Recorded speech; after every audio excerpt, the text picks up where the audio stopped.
Hello and welcome to another one of those videos where I yap about maps. We're looking at China today with Tinto Maps number 23, and a lot of people have been looking forward to this one. China, obviously, massively wealthy region of the world, especially in 1337, all controlled by one country, and while we're definitely not going to be happy if that is going to be the case from the start of the game to the end of the game, the Yuan definitely went through some hardships not long after the start of the game, so hopefully they're going to talk about that a little bit as well. But yeah, let's get into it and let's see what we've got going on with China.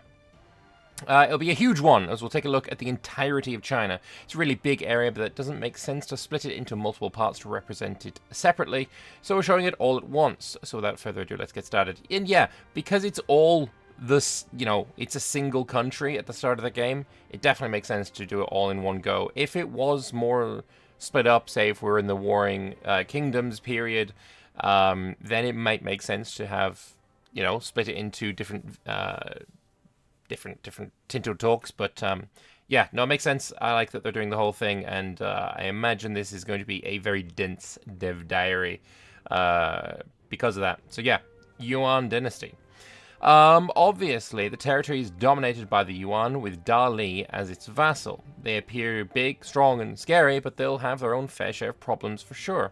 I'm not going to detail about the countries that can be seen further south, as we will talk about the Southeast Asia in a future Tinto Maps. Good to know. I assume this is going to be the next one, to be honest. Either this or Japan. We'll see when we get to the end of this video, or the end of this Tinto Talks. Societies of Pops, though. I wasn't actually expecting there to be many Societies of Pops beneath Yuan. I am very happy to be wrong, though, honestly. Got the Miao, Zhuang, Mian, Tuja, the Cam, the Yi. There's a lot going on here that I wasn't expecting, so that's really nice to see. Dynasties, though. I am expecting a single dynasty. Borjigin. I butchered that pronunciation massively, but I don't care. Genghis's own dynasty is represented. Lovely. And it's the first time they've managed to catch the full name, because otherwise with the Golden Horde, it was just spread too far away. But yeah, that makes sense. Locations. Here is... that is dense. That is exceptionally dense. They still haven't changed it back to being the regular version of the, map where, the edges aren't stained glass-like. So this will look different when we get our hands on the game. Hopefully we'll get an update to what it looks like, after they've fixed this issue. But even so, it's very dense, really, isn't it? Let's have a look at the, more detailed locations. Here we have up by Beijing, moving further south. It's interesting, right? It's so many locations, and if you are playing as China, really, if you manage to stave off your civil war, you're going to have your hands full just dealing with the amount of locations that you have. Never mind actually expanding and going that way. But yeah, going down into the south, a bit of Taiwan there seen as well. Love that. Moving further inland, and then very much into the south with I think this island's called Hainan, right? I might be wrong on that one. I apologize if I am. But yeah, that looks really, really good. That looks really, really good. I'm not gonna lie, big fan. Oh yeah, and more inland stuff. Kind of hard to see where this is. Just lots and lots of very dense locations all over the place. And yeah, moving on though, we have here, there are around 1,800 locations in China proper. China in EU5 has 50% of the individual locations, the smallest breakdown of area, as EU4 has in the entire game. EU4 has just north of 3,600. There are 1,800 in China. It's 50%. That's insane. That is insane that there is so much density in one region to cover fully half of EU4. That is beyond wild. I hope it's kind of, I'm getting across just how insane that is. This here is half of EU4. That's insane. That is actually insane. This is insanity. And I love it. I love it. Provinces now. This looks a little bit more recognizable if you're playing EU4 a lot. These are around about the same kind of size. But I don't know, even then, though, China was already reasonably dense in EU4. But yeah, no, getting this looks good as well. Areas-wise, Guangdong in the south there, Fujian. I'm butchering these and I apologize. Shandong, Beijili. Interesting. I wouldn't have known that pronunciation, or probably butchered it anyway. This is where Rick's favorite sauce comes from. Naturally. You know, if you didn't get that joke, clearly it's only for the intellectual. No, I'm joking. It's fucking stupid. But yeah, no, that's looking fine to me. Terrain-wise, we've got lots and lots of flatland. I would have expected more farmland. I'm not gonna lie. Wasn't farmland supposed to be in this, or is that in the different one? Subtropical. Oh no, grassland here. Even then, there's not much farmland. Grasslands. Where's the farms? Have they changed farms to not being in this?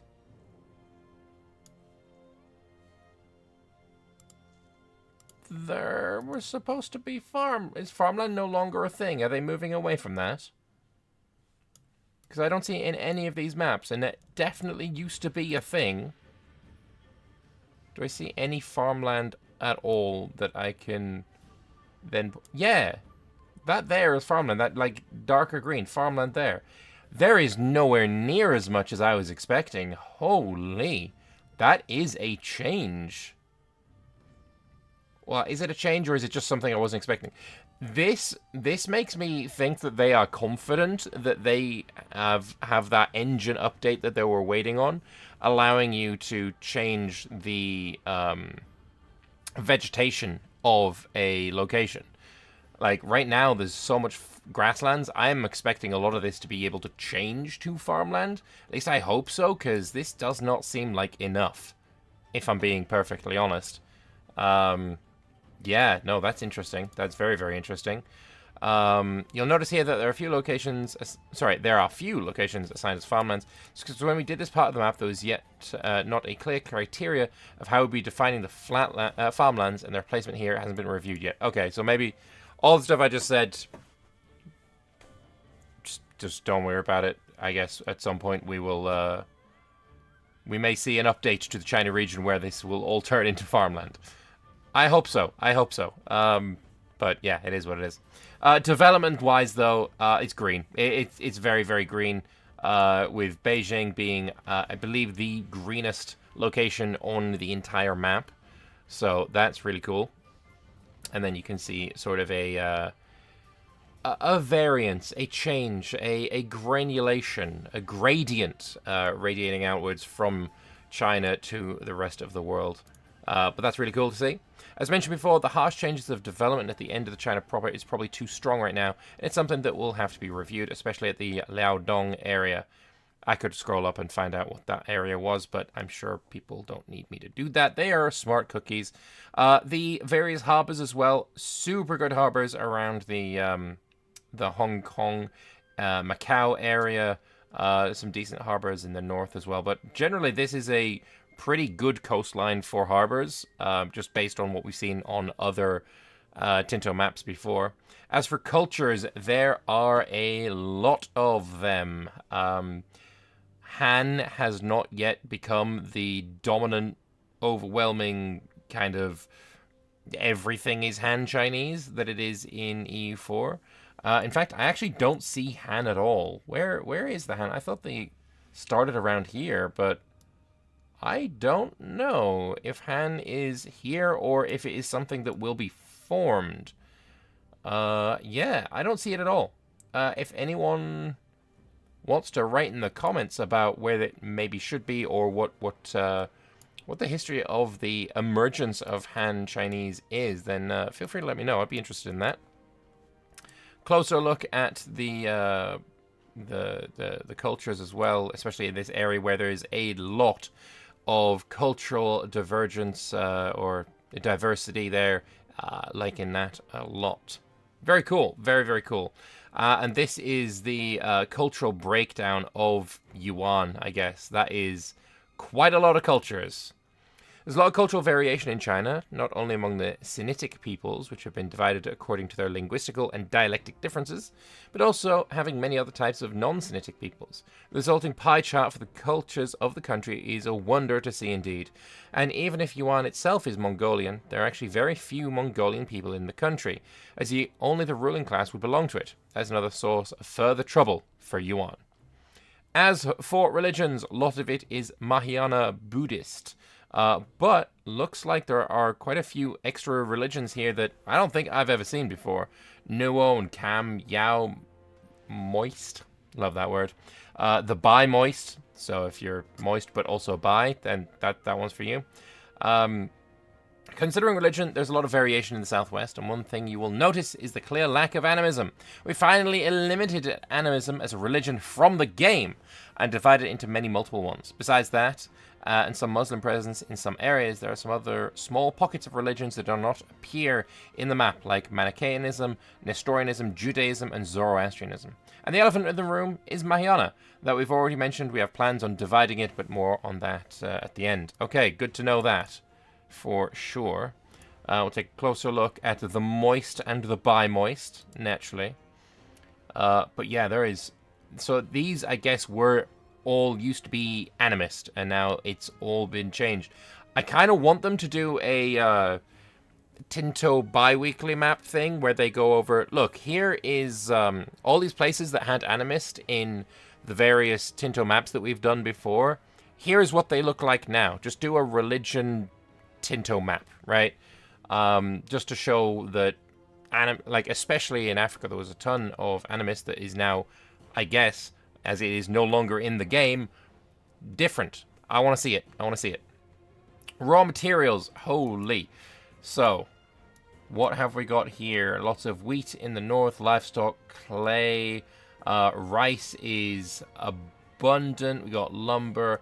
I think we just got a bit of everything. Medicaments there, even though, you know, it's right there. There. Lots of medicaments. Love that. Gold I saw here as well. Some salt.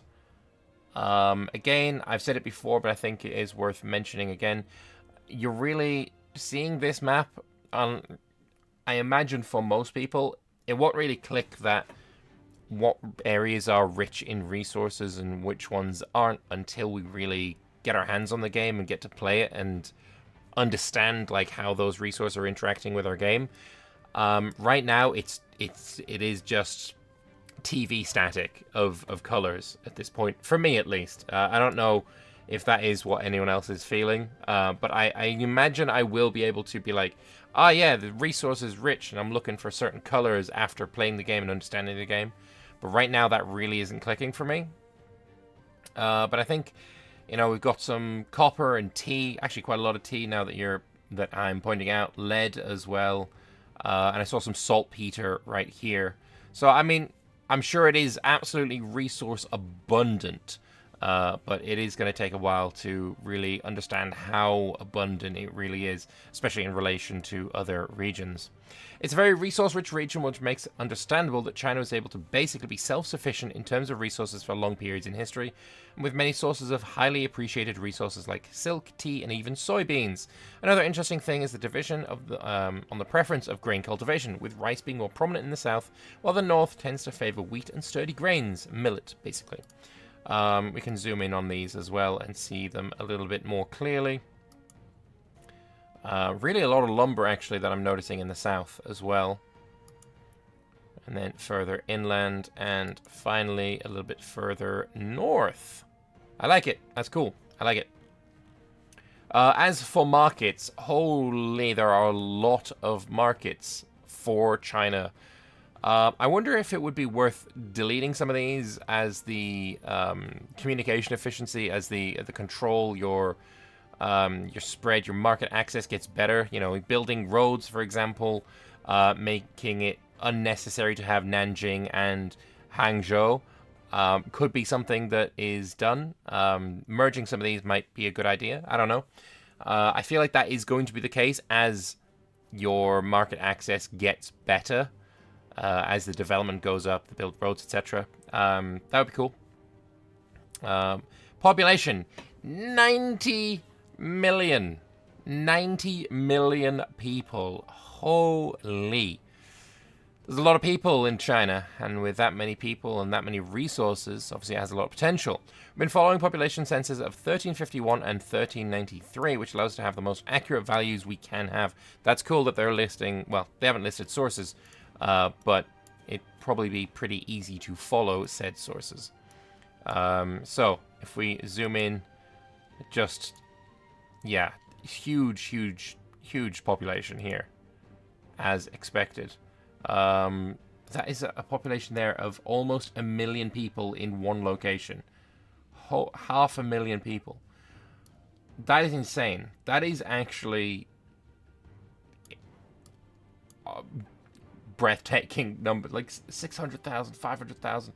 Like, just owning one location here is more than some countries have in Europe that we've seen so far. That is wild. And again in the south, just absolutely colossal numbers of people. Obviously it gets a little bit less population dense as you go towards the, you know, the hills and the mountains, and further east, further west, further inland. But still, just so many people. Huge numbers. But yeah, I mean, it makes sense. It's great to see. Great to see it. So, there is this now. We're talking about religion again. Before closing off, let me turn back once again to the subject of religion. It's been already pointed out that having a single Mahayana religion covering both China and Tibet and parts of India may not be the best both for accuracy and gameplay reasons. And we basically agree with it, so we're planning on reworking a bit, but it hasn't been done in time for these Tinto maps. However, as we are aware that you're not able to provide proper feedback unless we present you something, let me now share with you what our plans are with it. Please keep in mind that I will not go into details about their mechanics and only talk about their distribution. First of all, Tibetan Buddhism will be split and turned into its own religion. Although it's technically part of the Mahayana branch, it's true that its practices have distinguished it from Chinese Buddhism enough to represent it as its own religion, starting from the fact that they do not follow the same canon. The Mahayana that was present in India was already an outlier from the start, so it will be made into its own religion. That leaves out that the current Mahayana remaining in game will be Chinese Buddhism, that is, those following the Chinese Buddhist canon, and will be present in China, Korea, and Vietnam. The question remains as to what to call the religion, and several things have to be considered for that. The religion will already include, blended into it, Confucianism and Taoism beside Buddhism. So all three religions are included. That means it can't be named either Confucianism or Taoism as they've been bundled in. Buddhism was taken as the base name because from the three it was considered as the one mostly oriented towards the religious, Confucianism being focused on administration and Taoism on rituals, and the most similar to what an organized religion would be outside of China. As a sub-point on that, and I can't go into details for it yet, but there will also be options inside it to favor Buddhism over Confucianism or the opposite, so that is already covered too. Point 2. As mentioned, it will be present not only in China, but also Korea and Vietnam, and any other country that may convert to it, like, for example, Japan. So naming it something that's too intrinsic to Chinese identity would not be ideal. That would mean that this term like Sanjiao, although good, would feel a bit out of place when playing, for example, as Korea. We know that the concept spread there too, but was more prominent inside China, and regardless, having the name be directly in Chinese would be the main issue when playing outside of China. So, for now, the current name we're considering for the religion is directly Chinese Buddhism. Okay. You can't have Xianjiao because it's too Chinese. It's too intrinsic to Chinese identity. But Chinese Buddhism is one that's being considered. They need a name that isn't intrinsically Chinese, so they're putting Chinese in the name. I mean, that doesn't make sense to me. That doesn't make sense to me. I don't know about that one. They could even leave it as Mahayana, understanding that the main current of Mahayana is the version following the Chinese canon anyway. But feel free to suggest any alternative naming if you feel there may be a better option we haven't thought of, as long as it takes in consideration the previous points. And of course, let us know your feedback on the proposed representation and distribution too. Okay, the next up we're getting Korea and Japan. Cool. I'm very interested in that for sure, especially as Japan, I believe, from what it looks like from, I believe, the religion dev diary, we saw it was all one country. So my thoughts on it are probably going to be that we're getting, I don't know, those building-based countries as the independent daimyos. Well, not independent daimyos, but, you know, the daimyos beneath the you know, the emperor. But obviously we'll see that next Friday. As for this, though, I don't know. I mean, I think Mahayana definitely is a better name than Chinese Buddhism, especially if you're trying to distance the name from being too Chinese-centric. Like, yeah, I don't know about that one, Chief. That seems like not what you want to do. You know, this name doesn't fit with this. Maybe I'm missing something, and if I am, again, leave it in the comment section below. I read all of the comments. But yeah, I would like to know your thoughts on this as well, and if you have any names. I'm not too familiar with the region, so or the religion, so I don't have any names. I'm coming at it purely from a I play games situation, and having a religion called Mahayana, that's fine by me. Chinese Buddhism when I'm playing in Japan would feel weird, especially if I'm playing as China, I've united China. If I'm playing as Japan, and I change to this religion, and then I rival China and I'm enemies with China. It would feel weird for me playing as Japan, being enemies with China, to call my religion Chinese Buddhism. That just doesn't sit right with me. So Mahayana, definitely, I could see that being a decent name for it. But yeah, I would like to know what you guys think. As for what I think China is going to be very interesting. I think, as per usual in Paradox games, playing as China, probably not going to be all that for me. Obviously, Yuan is a colossal country, 90 million people. And I guess playing as them, the challenge is there right from the beginning, right? You have one of the colors, Turban Rebellion. I always get them mixed up, so I'm not even going to try. Red or yellow, I don't know. And you have that initial challenge, right? Very close to the start of the game. And if you win that challenge, fantastic. Now what do? Just dominate the game from then on? It doesn't sit right with me. I definitely could see it being very fun to switch to one of the rebellious states that get spat out of Yuan and then try and fight Yuan, fight the other states to become the new China. That I could see as fun. But directly playing as Yuan, I'm not sure I would particularly enjoy that. Even if I managed to quell the rebellion, and yes, that was a nice, exciting challenge. But from that point on, I would lose interest. Being that large, being that powerful, being that dominant, just doesn't do it for me. But I think the region itself is going to be a lot of fun to play around. I think Japan is going to be a really fantastic playthrough if you have any interest in competing for China or interacting with China via trade or what have you. I think that's going to be fantastic. Probably Southeast Asia also going to be a lot of fun. But yeah, let me know what you guys think. If you would like to keep up to date with all things coming out of Paradox about Project Caesar, subscribe to the channel. The next video I will be making will probably come out on Sunday, where I look at the responses to the previous Tinto talks. Yeah, should be a good time. Thank you all very much for watching, and I'll see you then. Bye-bye.